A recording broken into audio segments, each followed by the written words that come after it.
하나님 말씀 마태복음 7장 13절 14절 같이 읽습니다.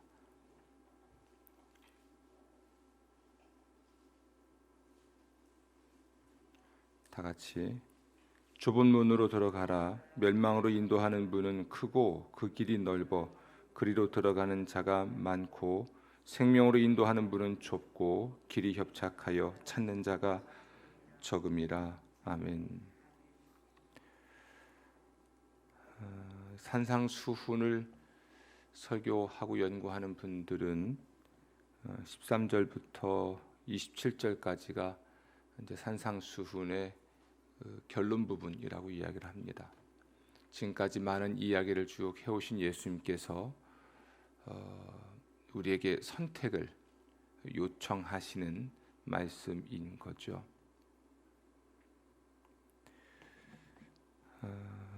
13절 말씀 보면 좁은 문하고 넓은 문, 두 개의 문이 있고요. 길도 두 개죠. 좁은 길, 넓은 길이 있습니다. 그리고 사람들도 둘입니다. 좁은 문으로 들어가 좁은 길을 가는 사람들, 또 넓은 문으로 들어가 넓은 길을 가는 사람들이고요. 그들의 운명도 결과적으로 두 종류이죠. 하나는 생명을 얻게 되고 하나는 멸망을 얻게 되죠. 중간이 없어요. 그렇죠? 우리가 어떤 설문조사를 할 때 1부터 10까지 표시할 수 있게 해놓고 질문을 합니다. 질문을 하고 자기에게 해당되는 만큼 점수를 주게 할 때 우리 심리 검사제나 상담 검사제에서 절대로 하지 못하게 하는 게 5번입니다. 5번. 가운데, 중간. 근데 그 5번이 제일 마음이 편해요.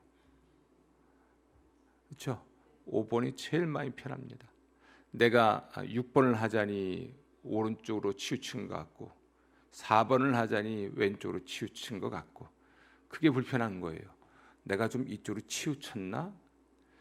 지금 이 나라도 새로운 시대에 새로운 냉전 시대가 된 것 같습니다. 좌우 이념 대립이 과거에 우리가 공산주의, 민주주의 이랬던 이념 대립이 지금은 이제 좌파, 우파 이런 표현을 쓰기도 하고 새롭게 등장한 것이 친일, 반일 이런 겁니다.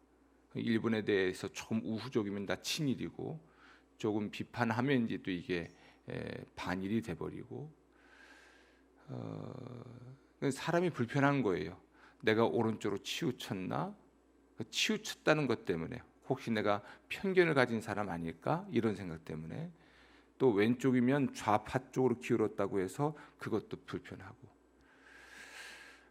그래서 참 많은 말을 쓰죠. 보수적 좌파, 좌파적 보수, 새로운 보수, 따뜻한 보수, 온건한 보수, 진보적 보수. 좌파도 마찬가지입니다. 진보란 말도 그렇고 이런 용어가 자꾸 나오는 것이 아마도 가운데면 제일 좋은데 가운데가 아니라고 그러니까 그게 좀 불편한 듯 여기는 것 같습니다. 신앙생활도요. 중간이 제일 좋다고 여기는 분들이 있습니다. 중간이 제일 좋다. 그런데 예수님의 말씀은 그렇지가 않아요. 좁은 길 아니면 넓은 길, 좁은 문 아니면 넓은 문, 그렇죠? 예. 멸망 아니면 생명, 다른 길이 없습니다. 그럼 내가 어느 길을 갈 건가, 어느 문으로 들어가 어느 길을 갈 것인가에 따라서 운명이 달라져요. 어느 문을 열고 들어가 어느 길을 갈 건가, 이것에 따라서 뭐가 달라져요? 운명이 달라져요. 그 길은 어느 길은 생명의 길입니다. 또 어느 길은 멸망의 길이에요. 선택은 내가 합니다. 선택이 얼마나 중요합니까? 우리 예수님께서는 선택하라는 거예요. 회색 지대는 없어요. 가장 어리석은 질문이죠. 생명으로 끝나는 길을 가시겠습니까? 멸망으로 끝나는 길을 가겠습니까? 죄송합니다. 질문이 어리석죠. 근데 사람들이 그 길 끝에 대해서 깊이 생각하지 않는다는 겁니다. 그리고 그냥 어쩌면 편안한 걸 선택하지요. 오늘 예수님께서는 특별히 좁은 문으로 들어가라 그러십니다. 왜 그렇게 말씀하셨을까요?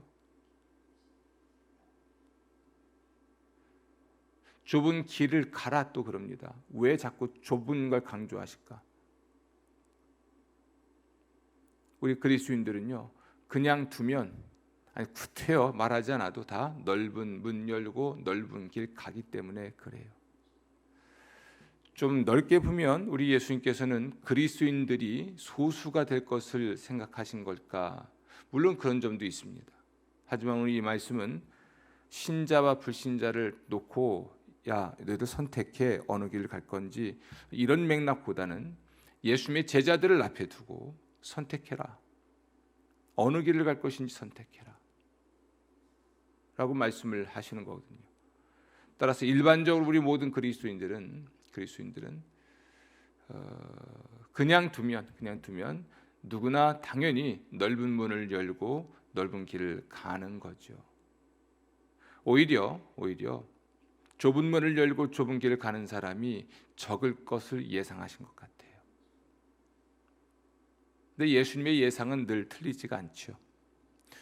우리가 그리스도인으로 세상을 살아갑니다. 우리는 좁은 문을 열고 좁은 길을 가는 헌신이 많이 요구되는 삶을 굉장히 힘들어합니다. 헌신이 많이 요구되는 삶. 그것이 나의 의지의 헌신이든 혹은 내가 좋아하는 것을 못하게 되는 헌신이든 혹은 돈이라고 하는 것을 많이 희생해야 되는 길이든 아니면 자존심이라고 하는 것을 버려야 되는 길이든 이렇게 좁은 길을 가는 것에 대해서는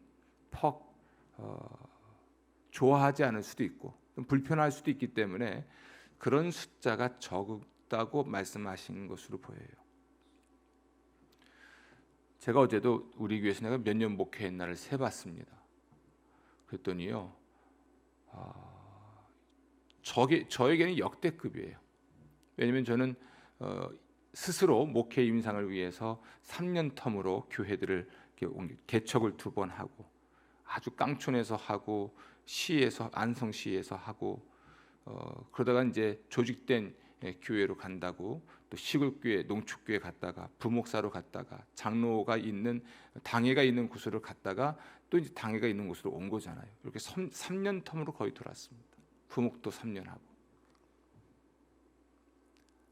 근데 17년이에요.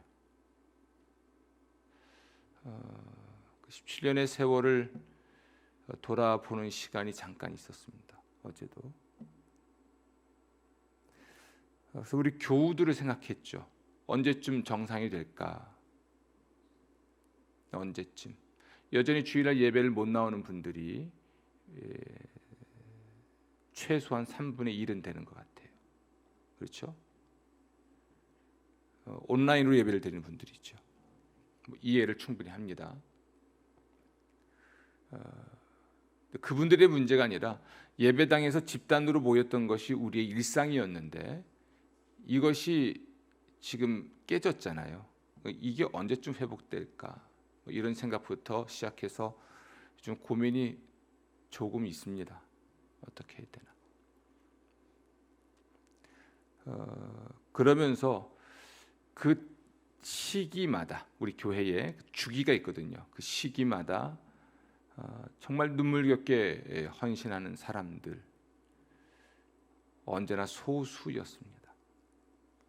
그리고 아주 적극적으로 반대하는 사람도 오히려 극소수였고, 그런데 아주 적은 사람들이 교회를 고통스럽게 했고, 그러면서도 역시 소수의 사람들이 눈물로 교회를 지켜냈고, 다수의 분들은 좋게는 묵묵히 지켜보셨고 좀 부정적으로는 관심이 없으셨고, 그러다가 불편해지면 훅 교회를 떠나버렸고, 양극단으로 갈리는 것 같아요.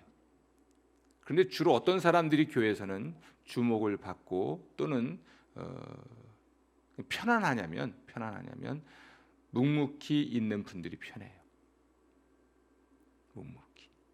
그래서 아마 우리는 그 길을 가는 것 같아요. 내가 말 한마디 잘못하면 우편향 될 것 같고 혹은 좌편향 될 것 같으니까 에이 가만히 있어야지 하고 방관합니다. 예수님은 그런 길을 원하지 않았습니다. 회색 지대가 어디 있습니까? 예 아니면 아니오지. 글쎄요가 어디 있습니까? 그렇죠? 예 아니면 아니요만 하면 되는데 우리 맹세 얘기할 때 얘기했지 않습니까? 자기의 말에 신빙성을 더하기 위해서 헛된 맹세까지 하는 사람도 있는데 예 아니면 아니오지 중간이 어디 있겠습니까? 그런데 여전히 우리 충청권은 늘 정치권에서 굉장히 두려워하는 권역인 것 같아요. 아직 잘 모르겠거든요. 정치를 할 때 충청권 민심을 잡는 것이 이게 관건이랍니다. 특히 대선에 있어서는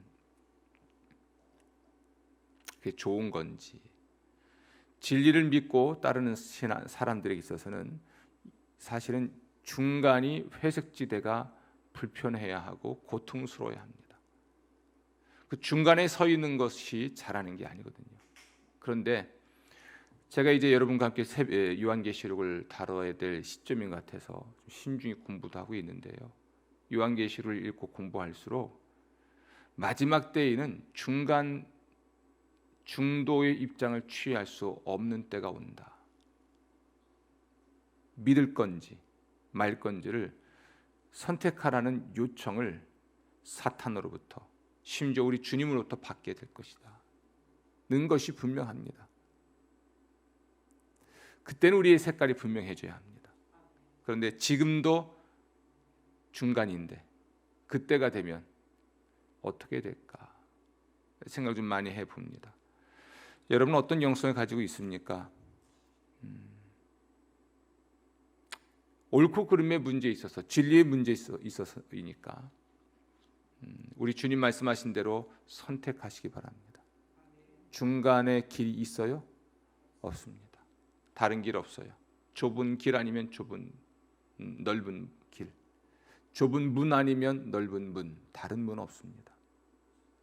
이걸 선택할 수 있도록 하나님께 지혜를 구하시되, 근데 어쩌면 우리는 알고 있는 것 같아요. 어느 길이 옳은지 알고 있는 것 같습니다. 어느 길을 가야 할지 우리도 알고 있는 것 같아요.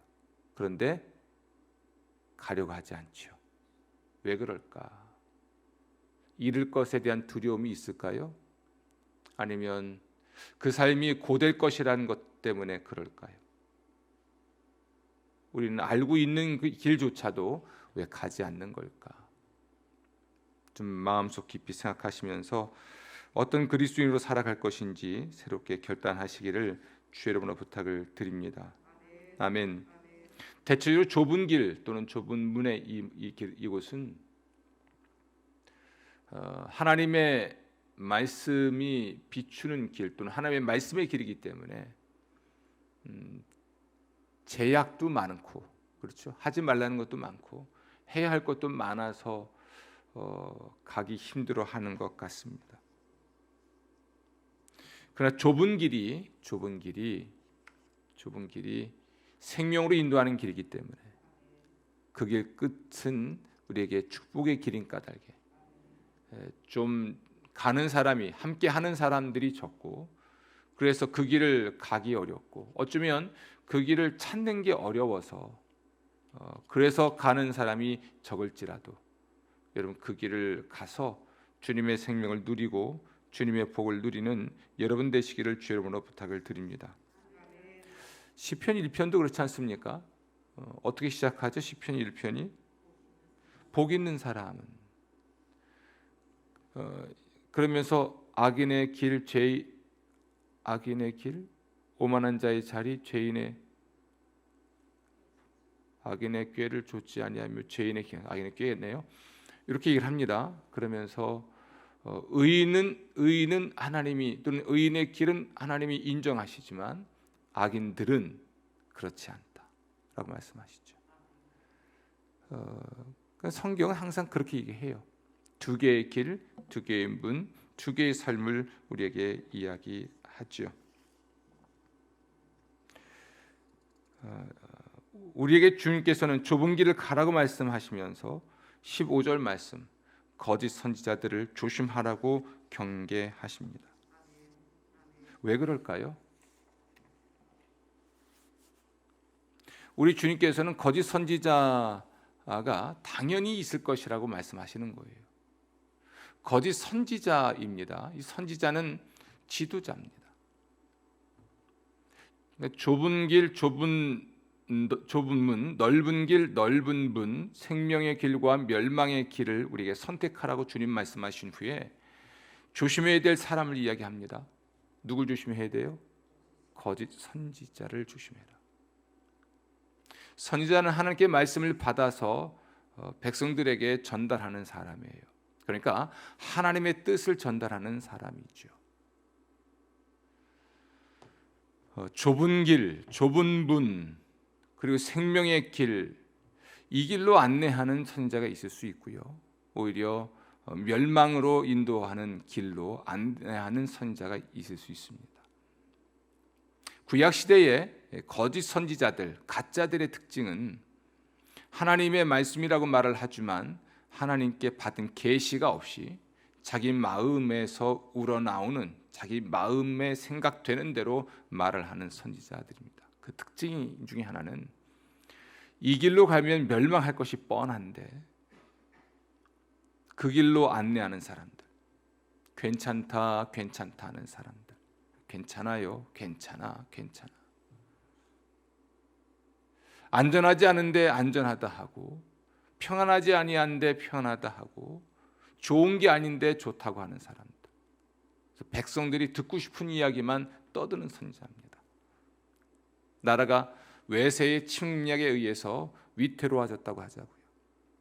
이때 가장 듣고 싶고 듣기 좋은 말이 뭐냐면 우리가 이깁니다 일 겁니다. 그렇죠? 걱정하지 마십시오. 우리가 이깁니다. 이 전쟁 곧 끝납니다. 염려하지 마십시오. 이 말이 가장 좋은 말이고 가장 듣고 싶은 말일 겁니다. 하지만 이 싸움에서 집니다. 빨리 휴전하든지 항복하든지 하십시오. 이 외침을 외쳤던 사람이 예레미야입니다. 그 선지자가 어찌 됐습니까? 동료들에게, 동료 선지자들에게 뺨맞고 정치 지도자들에게 체포돼서 구금당하고 물 없는 구덩이에 집어던지고, 그런데 누구 말대로 됐습니까? 맞습니다. 하나님의 심판을 경고하고 이 싸움은 이길 수 없는 싸움이니까 서둘러 화해하고 빨리 휴전하십시오. 이런 민족주의적 발상도 아니고 애국자도 아닌 듯한, 백성들을 두려워 떨게 만들고 주저앉게 하는 것 같은, 절망하게 만드는 것 같은 이 이야기들이 하나님께로부터 온 말씀이었을 때 매를 맞든 옥에 갇히든 심지어 생명의 위협을 받아도, 요즘 말로 목에 칼이 들어와도 진리를 말하는 사람, 그 사람이 진짜였죠. 잊지도 않은 평안을 외치는 사람들, 달래주고 얼러주고, 어느 시대나 마찬가지인 것 같습니다. 사도 바울도 사실은 에베소를 떠나면서 걱정을 많이 했고요. 에베소에 보내는 편지에서 이제 머지않아 그 공동체 안에 이리가 들어올 것을 경계했습니다. 예수님도 물론 거짓 선지자들을 경고했고 가짜들에 대한 이야기죠. 그리고 요한계시록에 가면 이 가짜들 얘기가 참 많이 나옵니다. 마지막 때가 될수록 가짜들이 등장한다. 거짓 선지자들이 등장한다는 거죠. 나라가 어지러울 때일수록 더 그런 것 같습니다. 교계가 어지러울수록, 영적으로 어지러울수록 더 그런 것 같습니다. 이 거짓 선지자들은 언제나 있어 왔고 앞으로도 있을 것이기 때문에 우리 예수님 시대에도 있었습니다. 아마도 예수님이 보실 때에 그 시대의 거짓 선지자들은 서기관과 바리새인들로 보입니다. 누구보다도 하나님 말씀을 많이 아는 것 같아요. 오늘날로 말하면 박사의 박사 학위를 갖고 있는 사람들, 똘똘한 사람들이죠. 또 한 부류는 누가 봐도 참 괜찮은 매력적인 그리스도인들, 누가 봐도 참 괜찮아요. 예배당 잘 가고 기도도 참 잘하고 설교도 참 잘하고 인물도 잘생기고 꼭 이동용 목사 같아요. 그런데 가짜들. 여러분 주변에 언제나 있습니다. 이걸 우리가 거짓 선지자라고 말을 하니까 좀 불편한 면이 있다면 그냥 선지자라는 말보다도 가짜 성도를 생각해 보십시오. 우리 안에 함께 예수를 믿고 있지만 호도해서 내가 거기에 선동을 당하거나 미혹을 당해서 그냥 함께 휩쓸려 간단 말이에요. 다수의 길을 찾아갑니다. 그러나 그 길이 생명의 길이 아닌 것을 우리는 모르고 가지요. 그렇게 선동하는 사람들, 하나님의 길이 아닌 길을 자꾸 가게 하고 의의 길이 아닌 길을 자꾸 가게 하는 그런 사람들이 우리 주위에 얼마든지 있습니다. 그래서 요한 웨슬리 목사님도 그런 동료를 경계하는 정도가 아니라 절교해라 그럽니다. 절교해라. 그렇지 않고는 우리가 순수한 또는 순결한 영성을 가질 수가 없기 때문인 것이죠. 여러분, 기왕이면 비록 소수이지만 좁은 길로 가는 사람들과 함께 하십시오. 좁은 문을 열고 들어가 좁은 길을 가는 사람들과 함께 하십시오. 어떤 분이 저한테 그러더라고요. 왜 자꾸 목사님은 편을 나누십니까?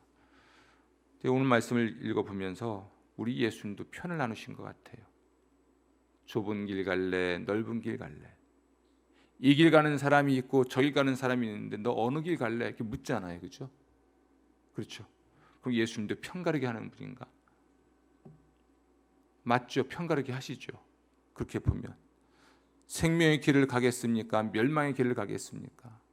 많은 사람이 가는 길을 가겠습니까? 작은 사람이 가는 길을 가겠습니까? 선택하십시오. 하지만 가짜들을 조심하십시오. 가짜들은 여러분들에게 생명을 약속하겠지만 그 길은 멸망의 길일 것이고, 진짜들은요, 물론 생명의 길을 안내하겠는데 그 길은 진짜 생명의 길이겠죠. 여러분은 어떤 분들인지 한번 생각하십시오.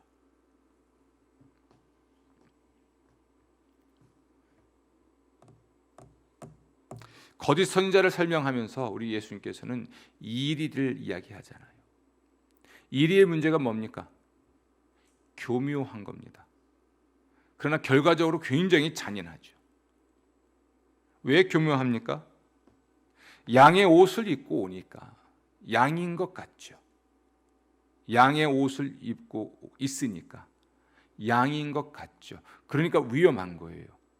우선 잔인해서 위험한 게 아니라 양인 것 같으니까. 그러나 속은 어떻습니까? 이리죠. 목자의 사명은 양들을 이리로부터, 이리의 노략질에서 건져내는 겁니다. 그 양을 위해 목숨을 바치죠. 양의 안전과 안녕을 위해서. 이걸 우리 사람으로 비유한다면 참된 선지자는 성도들의 안전과 안녕, 영적 안전과 안녕을 위해 목숨을 바치죠.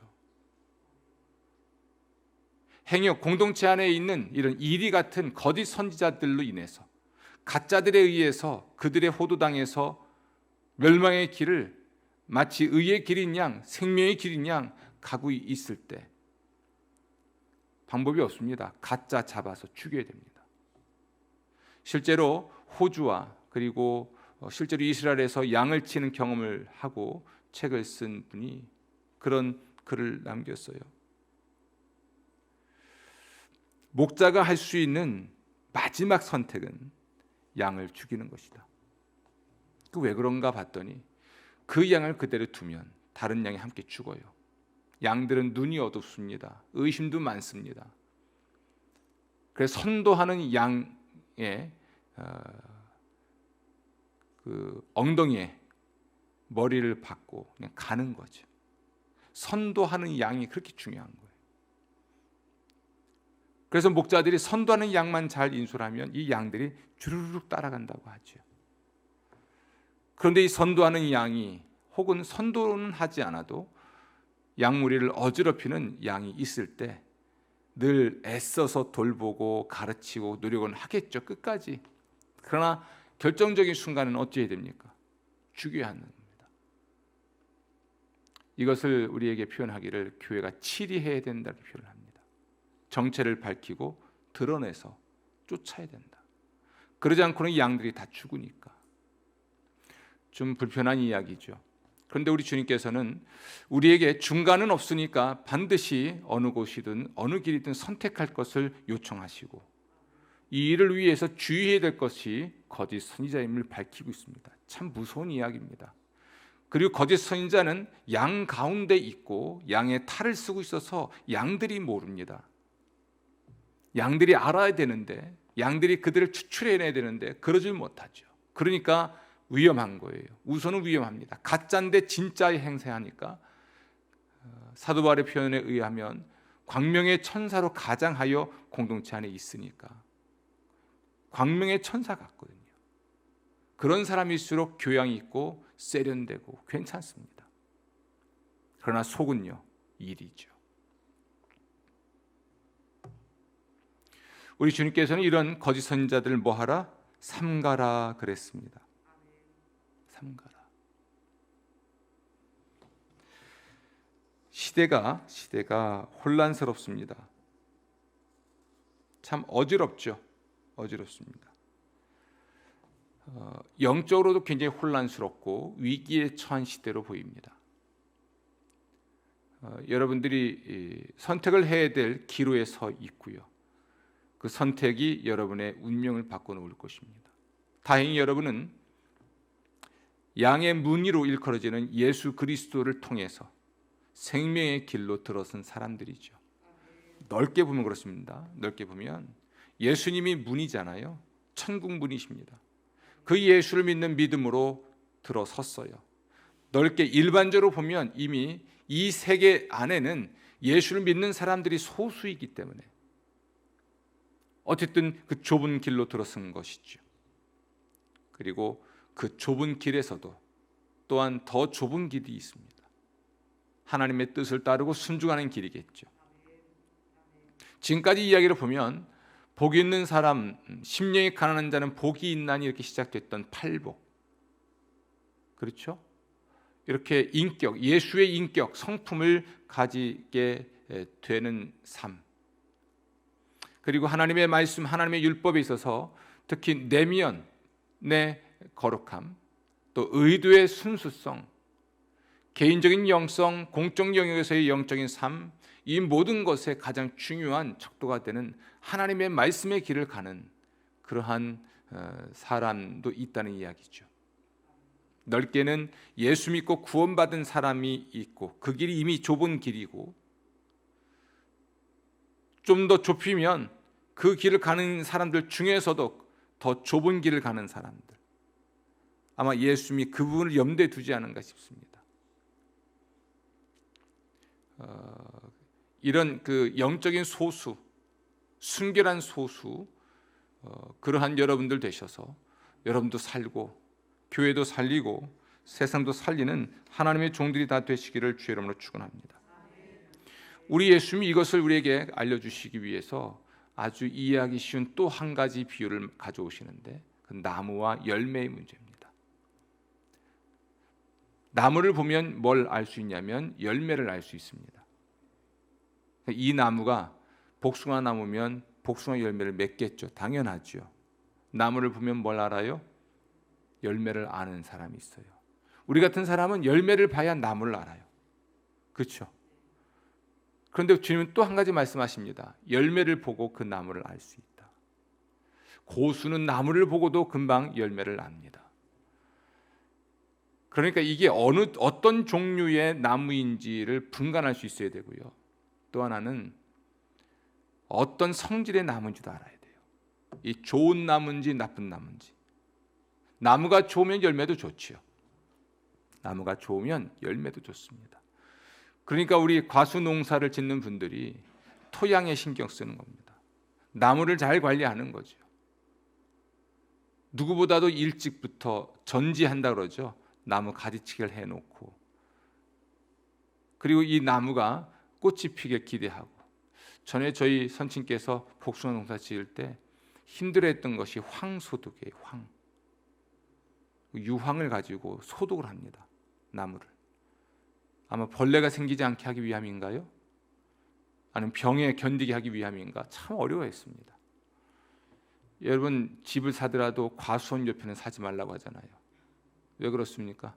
소독을 많이 해서. 우리가 겉에서 보기엔 괜히 낭만적이죠. 근데 워낙 소독을 많이 해야 되니까. 어쨌든 수요일날 저녁에 이 부분을 마무리할 겁니다. 오늘은 여기까지인데요. 나무를 보고 열매를 알 뿐더러 열매를 보고 나무를 아는 것은 좋은 나무인지 나쁜 나무인지 알 수 있다는 이야기예요. 우리가 그리스도인이라고 하는 나무라면 그리스도인이라고 하는 나무이죠. 천국 백성이라는 나무일 수 있습니다. 우리는 당연히 천국의 열매를 맺어야 되겠죠. 문제는 좋은 나무여야 하는 것이죠. 좋은 열매를 맺을 수 있는 좋은 나무이어야 하는 것이죠. 여러분, 어떤 그리스도인입니까? 좋은 그리스도인인가요? 어떤 그리스도인이 좋은 그리스도인이냐면 하나님의 뜻대로 사는 사람. 산상수훈 이야기하고 있으니까 산상수훈의 성품을 형성하고 산상수훈의 삶의 방식을 체득하고 실천하는 사람. 그 사람이 좋은 열매를 맺는 좋은 나무예요. 아멘. 스스로 돌아보면서 나는 어떤 열매를 맺고 있는지 살펴보십시오. 이 말씀 산상수훈에 푹 빠져서 제가 지금 3주 이상 벌써 한 2달 된 것 같은데 이 결론에 오니까 제가 좀 힘들어지더라고요. 나는 어떤 열매를 맺었나. 또 요즘 같아서는 지난 17년의 목회를 제가 돌아보잖아요. 이 열매 얘기 나오니까 어떤 열매를 맺고 있나. 스스로 위로하기는 괜찮아, 잘했어, 다른 교회에 비해서 퍽 선방했어, 괜찮은 거야. 그래놓고도 돌아보면 이걸 내가 어떻게 했나, 또 어떻게 해야 되나 막막하기도 하죠. 그러고 보니까 제가 10년 지나 은퇴해요. 피스 2030. 그때 왜 2030인지 모르지만 교회 신년되는 50주년에 정말 하나님 기뻐하시는 교회를 만들겠다는 그걸 만들어 놓고 그 길 가고 있는데 저한테 뭐 하냐고 물으면 피스 2030 한다고 그러잖아요. 한 것 또 하고 또 한 것 또 하고. 어떤 변화를 기대는 하지 않으셔도 됩니다. 여러분 돌아보십시오. 나는 어떤 그리스도인인가? 어떤 그리스도인인가? 바람 불고 창수가 나면 무너질 집을 짓고 있는가? 아니면 그 반석 위에 하나님의 말씀이라는 그 기초 위에 세워놓고 하나님의 성품이라고 하는 그 기초 위에 세우고 있어서 어떤 시험과 환난에도 흔들리지 않는 영성과 삶을 살고 있는가? 돌아보는 여러분 되시고 오늘 새벽에 주님의 촉구의 귀를 기울이십시오. 좁은 길로 가라. 아멘. 아멘. 좁은 길로 가라. 기도하겠습니다. 주님, 우리 주님은 자꾸만 선택하게 하십니다. 중간은 없다고, 회색 신앙인은 없다고. 만약 회색 신앙인이 되길 원하면 이미 어둠에 있는 자라고, 멸망의 길을 가고 있다고 말씀하십니다. 저희들에게 용기를 주시옵소서. 어느 길을 가야 될지, 그 길이 좁은 길, 그러므로 생명의 길이 될지, 넓은 길, 그러므로 멸망의 길이 될지를 알 수 있는 지혜를 허락해 주시고 뛰어들 수 있고 문을 열고 걸어갈 수 있는 용기도 허락해 주옵소서. 비록 소수라 할지라도 하나님의 나라를 지켜내고 하나님의 나라를 건설해가는 하나님의 종들 되게 하여 주옵소서. 하나님 말씀의 길을 가는 하나님의 종들 될 수 있도록 도와주옵소서. 주여 우리에게 분별력 주셔서 가짜들을 가려낼 수 있게 하시옵소서. 거짓 선지자들, 선지자 역할은 하는데 가짜들, 그들을 분별해낼 수 있게 하시고 학위에 속든 착하게 사는 삶에 속든 좋은 성품에 속든 무엇에든 속지 않도록 깨어있는 영혼들 다 되게 하여 주옵소서. 항상 주 안에 깨어있는 심령들 되게 하심을 감사하고 예수님 이름으로 기도합니다.